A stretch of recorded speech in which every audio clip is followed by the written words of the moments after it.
Hello my dear student, कैसे हो? उम्मीद है आप ऐसे मौसम में जबरदस्त मस्त गजब होंगे। तो चलिए आज हम इस वीडियो में शुरुआत करने वाले हैं नेक्स्ट क्वेश्चन की। अर्थात हमने इस वीडियो से रिलेटेड जो मतलब एक्सरसाइज 3.1 थी, अर्थात आपके पास आव्यूह आव्यूह मतलब मैट्रिक्स मैट्रिक्स से रिलेटेड हमने बेसिक को जान लिया था। उससे रिलेटेड मैंने आपको कंप्लीट जानकारी दे दी है। यदि अभी तक आपने प्लीज वीडियो नहीं देखी तो यार देख लीजिएगा, क्योंकि देखिए इसका पहला पार्ट भी मैंने कंप्लीट कर दिया है। यानी कि लेक्चर नंबर 1 में इंट्रोडक्शन दिया है, लेक्चर नंबर 2 में हमने क्वेश्चन नंबर 1 से लेकर 5 तक कवर किए हैं। तो आज हम इस वीडियो में क्वेश्चन नंबर 6 से शुरुआत करेंगे और एक एक सवाल को जानेंगे। देखिए एक एक सवाल को जानने के लिए इस वीडियो को माय डियर स्टूडेंट आपको वीडियो कंप्लीट देखनी होगी, स्टेप बाय स्टेप, एक भी पार्ट मिस नहीं करना। क्योंकि अगर आपने मिस करा, देखिए एग्जाम से रिलेटेड सारे सवाल हैं, तो आपको बहुत बड़ी प्रॉब्लम हो जाएगी। और ये हम कोई भी नहीं चाहता कि आप अपना एक सपना लेके बैठे हैं और ये वीडियो स्किप कर दे, इससे आपका लॉस हो। तो चलिए शुरुआत करते हैं आज हम इस वीडियो में पहले सवाल की। तो जो हमारा पहला सवाल है आव्यूह का, एक्सरसाइज 3.1 का क्वेश्चन नंबर 6। तो ये कह रहा है कि निम्नलिखित समीकरणों से, यानी कि आपके सामने कोई इक्वेशन दे रखी होंगी, तो उनमें से ये कह रहा है एक्स वाई तथा जेड के मान ज्ञात कीजिए। यानी कि हमें एक्स वाई और जेड की वैल्यू ज्ञात करनी है। तो इसमें जो है इन्होंने क्वेश्चन नंबर 6 में 3 पार्ट दिए हैं, एक पहला पार्ट, सेकंड पार्ट और ये थर्ड पार्ट। तो इसमें हमें कहीं ना कहीं एक्स नजर आ रहा होगा, वाई और जेड पहले पार्ट में नजर आ रहा है, सेम इसमें कंडीशन एक्स वाई जेड और सेम हमें ये कंडीशन। तो हमें इक्वेशन सोल्व करनी है, उसके बाद हमें एक्स वाई निकालना। अगर मैं इसमें पहले सवाल की बात करूं, यानी कि अगर मैं इसको उतारूं 4 3 x 5, सही है, ये मैंने उतारा बराबर, ये है y z 1 5, ये है। अब एक बात बताएं, देखिए कैसे प्राप्त करेंगे, बहुत इजी तरीका बताऊंगा। देखिए तरीके तो इसके बहुत हैं, कई तरीके हैं, पर मैं आपको वो तरीका बताने वाला हूं, एग्जाम में रामबाण इलाज होगा। कैसे होगा देखिए, आप एक बात बताएं, एक्स देखें कहां है भाई, पहली पंक्ति दूसरी पंक्ति पहला स्तंभ। यानी कि अगर मैं इस एलिमेंट्स को देखूं तो ये वाला जो है इस कॉलम के बिल्कुल कोने में लिखा हुआ है। तो यहां बराबर के बाद भी आप इस कॉलम में बिल्कुल कोने वाला ढूंढेंगे, अर्थात कितना नजर आया, 1। इसका मतलब है जो x का मान है माय डियर स्टूडेंट, x बराबर है तो बराबर 1, और x का मान कितना निकल कर आएगा, 1 निकल गया बिना सोल्व करे। अगर मैं ऐसे ही बात करूं y की, तो y देख रहे होंगे दूसरे कोष्टक में y है कोने पर, और वो भी ऊपर। तो पहले कोष्टक देखिए, ये कोष्टक हो गया, कोष्टक में इसी कोने पर देखिए, ये इधर है ना कि इधर है। जैसे इधर है तो हम भी इधर ही देखेंगे, तो इधर कितना नजर आ रहा होगा, 4।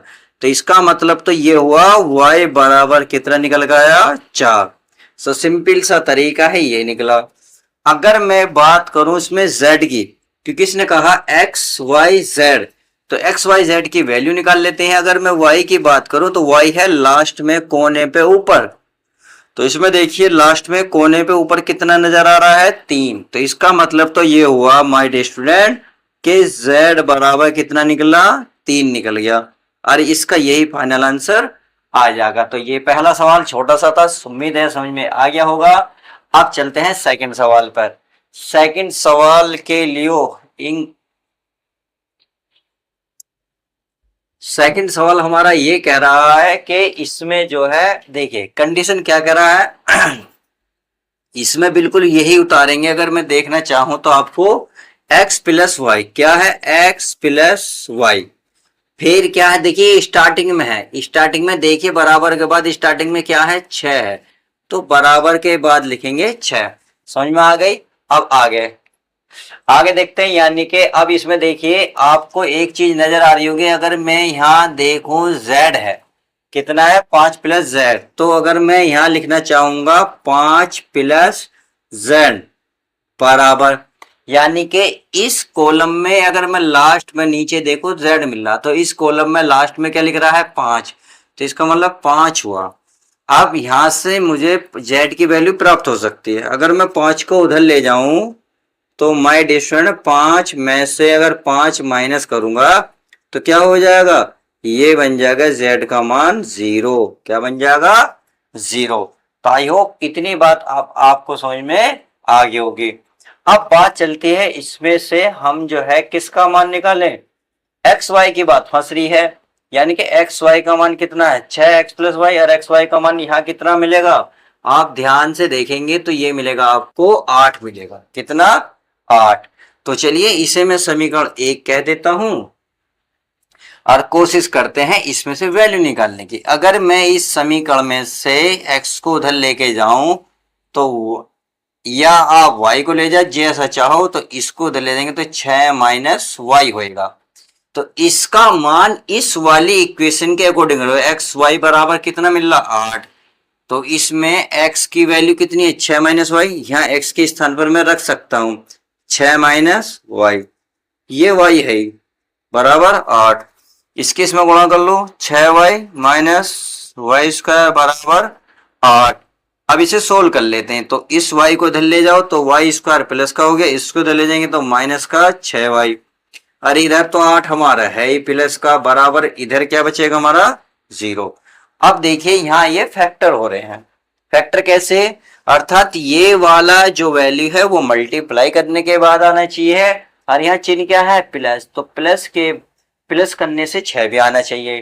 कहने का मतलब ये है, अगर मैं लिखूं 4 गुणा 2 कितना होगा, 8। तो मल्टीप्लाई करके ये आ गया 8, और मैं इन दोनों को जोड़ूं 4 प्लस 2 बराबर कितना हो गया, 6।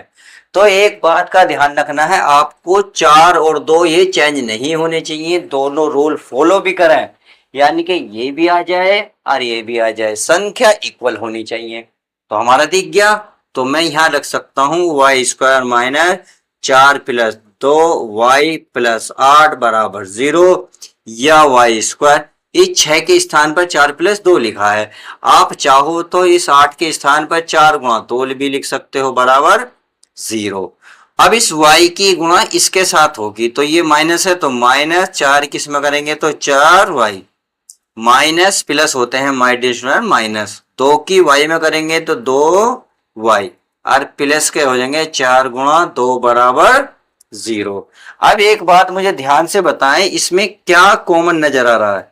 आप कहेंगे सर यहाँ क्योंकि y की पावर 1 है, यहाँ y की पावर कितनी है 2, तो ऐसी बात करो जो दोनों से सेटिस्फाई हो जाए। अगर मान लो मैं y से 2 चीज लेना चाहूं, इसके पास तो 2 है, इसके पास 1 है, तो देखिए अगर मैं 2 लूंगा तो यही 2 देगा, परंतु इसके पास 1 है तो 1 कहां से देगा। तो हमें तो ऐसी बात करनी है जो दोनों दे। तो y की पावर 1 कॉमन ले लो। अगर मैं y की पावर 1 कॉमन लूंगा तो y की पावर 2 में से 1 बाहर जाएगी, 1 बचेगी माइनस, ये वाला y बाहर गया, माइनस का बचा 4। अब इसमें आ जाओ तो इसमें आपको 2 नजर आ रहा होगा, तो माइनस के 2, यहां बचा y, माइनस प्लस माइनस, तो ये वाला बाहर आ गया, बचा 4 और बराबर 0। आई होप इतनी बात आपको समझ में आ गई होगी। अब ये इक्वल हो गए तो y माइनस 4 और 1 हो गया y के माइनस के 2, यानी कि इन दोनों का एक पार्ट लिखेंगे, फिर ये दोनों एक जगह लिख देंगे, बराबर क्या बनेगा 0। अब y की वैल्यू क्या आ जाएगी, अगर मैं इसको 0 के बराबर लिखूं, किसको, इसके, तो y माइनस 4 बराबर 0, तो y बराबर आ गया 4। सही है। तो इसे मैं समीकरण 2 कह देता हूं। तो y का मान लिख सकते हैं, y का मान समीकरण 2 में, अब 2 में रख लेंगे तो यहाँ x बराबर आ जाएगा माय डियर स्टूडेंट 6 माइनस 4 बराबर 2, क्योंकि 6 ऐसी y का मान कितना है 4, तो 4 रखा, 6 में से 4 गए 2। अगर मैं y की वैल्यू 2 लूं, पुनः कह सकते हो पुनः, यानी कि y बराबर 2, यहां पे ऐसे लिखेंगे y माइनस 2 बराबर 0, तो y बराबर कितना आएगा 2। तो बिल्कुल सेम यही लिखेंगे, y का मान समीकरण 2 में रखने पर, तो x बराबर 6 माइनस 2, और 6 में से 2 गए 4, तो हमें x के मान 2 प्राप्त हुए और y के मान भी 2 प्राप्त हुए, और z का मान क्या प्राप्त हुआ 0।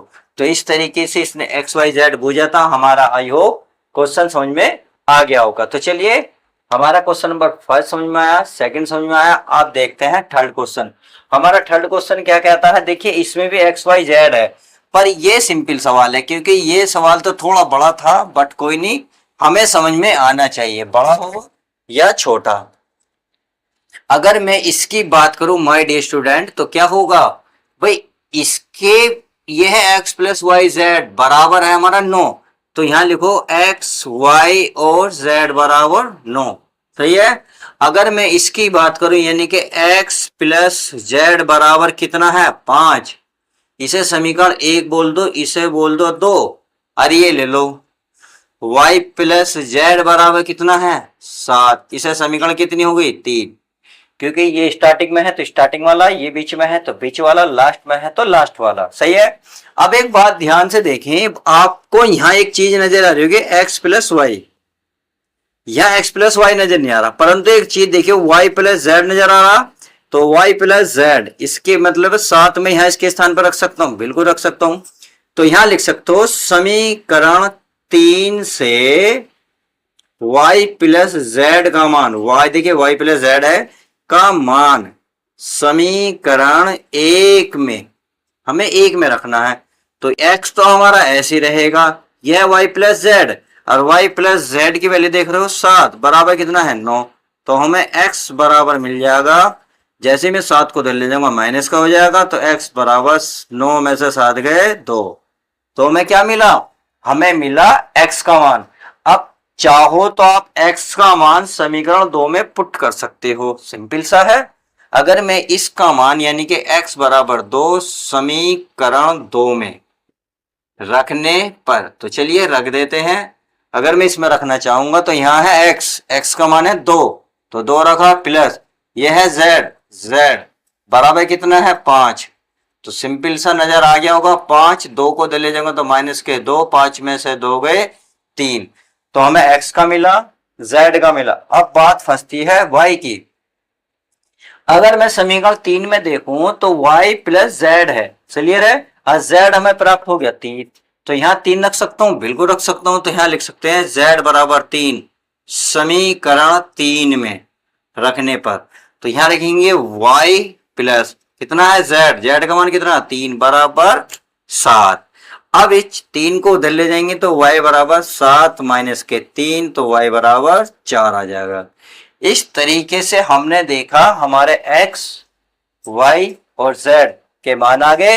आप इस मान से चेक कर सकते हो, अगर हम तीनों की वैल्यू रखें तो 9 आना चाहिए। देखिए x का मान 2, z का मान 3, 2 और 3 5, 5 में 4 जोड़ेंगे 9, यानी कि x, y, z की वैल्यू जोड़ने पर 9 आ रही है, यही एक फाइनल आंसर हो जाएगा। तो उम्मीद है पहला क्वेश्चन बहुत अच्छे से समझ में आ गया होगा। अब चलिए नेक्स्ट क्वेश्चन देखते हैं, क्वेश्चन नंबर 7, क्योंकि ये देखिए इस एक्सरसाइज के लास्ट सवाल है, 2 नंबर के हैं, ज्यादा बड़े सवाल नहीं है। अगर मैं इसकी बात करूं तो स्टार्टिंग में क्या दे रखा है a माइनस बी, तो ये a माइनस बी, अब ये स्टार्टिंग में देखिए माइनस का 1 है, क्लियर है, 7वां सवाल है। अगर मैं बात करूं इस वाले की, यानी कि ये है आपका 2a माइनस का b, और इसके स्टार्टिंग में क्या है 0, समीकरण 1 मान लो, समीकरण 2 मान लो। अब माय डियर स्टूडेंट क्या करो, इसे माइनस कर दो, क्यों, क्योंकि b से b हमारा कैंसिल हो जाएगा, क्योंकि ये माइनस है ये माइनस है, क्योंकि कैंसिल कब होगा, जब कोई एक चीज प्लस होती है एक चीज माइनस होती है, सही है। तो ये माइनस है तो प्लस, ये आप माइनस कर दो, तो देखिए b से b हमारा कैंसिल हो रहा है, 2a में से a घटाओगे तो ये बचेगा माइनस का a, और ये माइनस का 1 है, माइनस से माइनस खत्म, तो a बराबर कितना आएगा 1 आ जाएगा, क्लियर है। चलिए a की वैल्यू प्राप्त हो गई। अब हमें अगर b की मान निकालना हो तो किस में रखेंगे, समीकरण 1 में, तो लिख दो a का मान समीकरण 1 में। अगर मैं 1 में रखूंगा तो देखिए यहां है आपका a, कितना है a का मान कितना है 1, तो यहां रखोगे 1 माइनस का b बराबर माइनस का 1। अब इस एक को उधर लेके जाओ तो ये माइनस का 1 ये हो जाएगा माइनस का 1, तो माइनस का b बराबर हो जाएगा माइनस के 2, इससे ये खत्म, तो b का मान कितना प्राप्त हुआ 2, तो a और b निकल गया। चलिए अगर मैं अब बात करूं cd की निकालने की, तो चलिए पहले मैं इसको निकाल लेता हूं, हमारे पास है 2a प्लस सी बराबर, देखिए ये इसके लास्ट में है तो इसके लास्ट में कितना है 5, तो इसका मतलब ये 5 हो जाएगा।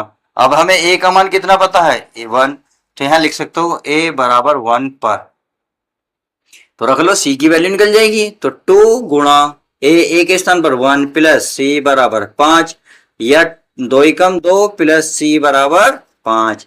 जैसे ही मैं 2 को उधर लेके जाऊंगा तो माय डियर स्टूडेंट ये माइनस में हो जाएगा 2, तो c बराबर 5 में से 2 गए 3, तो हमें c भी प्राप्त हुआ, a b और c।